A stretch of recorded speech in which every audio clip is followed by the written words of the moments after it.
করিমগঞ্জে e-rickshaw চালকের অস্বাভাবিক মৃত্যুর অভিযোগে অভিযুক্তকে গ্রেফতারের দাবি পরিবারের লোকেদের।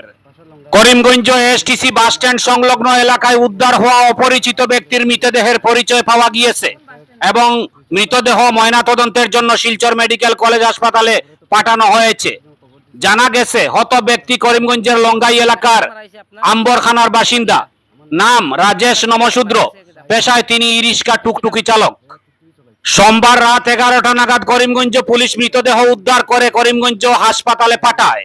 সেখান থেকে ময়নাতদন্তের জন্য শিলচর মেডিকেল কলেজ হাসপাতালে প্রেরণ করা হয়। মৃতের শরীরে আঘাতের চিহ্ন এবং রক্তাক্ত অবস্থায় থাকায় পরিবারের লোকের সন্দেহ তাকে কেউ না কেউ খুন করেছে। তাই তারা উপযুক্ত তদন্ত সহকারে হত্যার মূল আসামিকে গ্রেফতার করতে পুলিশ প্রশাসনের কাছে দাবি জানিয়েছেন। ব্যুরো রিপোর্ট, আমার সোনার কালীগঞ্জ। আমরা তোমার পাশাপাশি গ্রামের মিত্র নিয়ে আইছি, তার লগে রাত্রে 11টার সময় তারা পুলিশে নিচে আইয়ার ইয়ে থেকে এসটিসির সামনে থেকে এখানে মারা গেছে। কে মারছে, খারাপ মারছে এটা তো জানা নাই। পুলিশে নিচে হসপিটাল নিয়ে দিছে, তারা সব গেছে, আমিও গেছি। তখন শিলচর আইছি।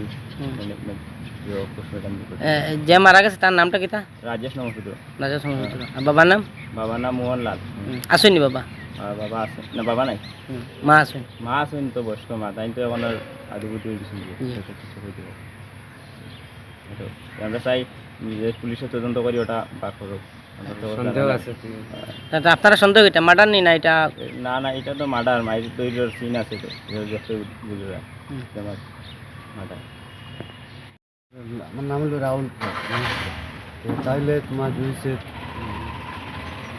লঙ্গাই, পাশা লঙ্গাই লাস্ট পয়েন্ট পাইছি তোমার রাত্রে 11টার সময় তোমার বাস স্ট্যান্ডের সামনে মারা পাইছি। সুইচাই বাস স্ট্যান্ডের সামনে করিমগঞ্জ। তোমার এরপরে তো পাওয়া গেছে, এরপরে কয়েকজন খবর দিছে, এরপরে রাত্রে 11:30 সময় যাওয়া হয়েছে। মানে কারে মারা হয়েছে? আপনার? রাজেশ। আপনার কিতা? আমার নাম রাহুল। আপনার কিতা যে মারা গেছে? ভাই ভাই, বড় ভাই। এই কিতা করতা?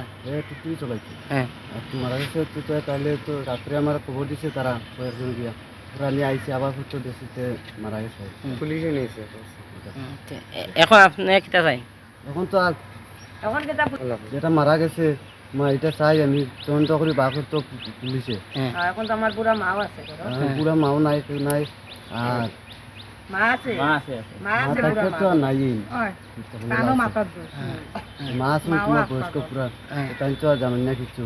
এখন আমি আইসি, এখন নিশ্চয় আপনি কোন জায়গাতে আইছেন?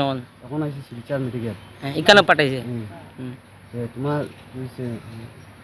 তার ছেলে মেয়ে আসেনি? ছেলে মেয়ে একজন আছে, 10-11 বছর।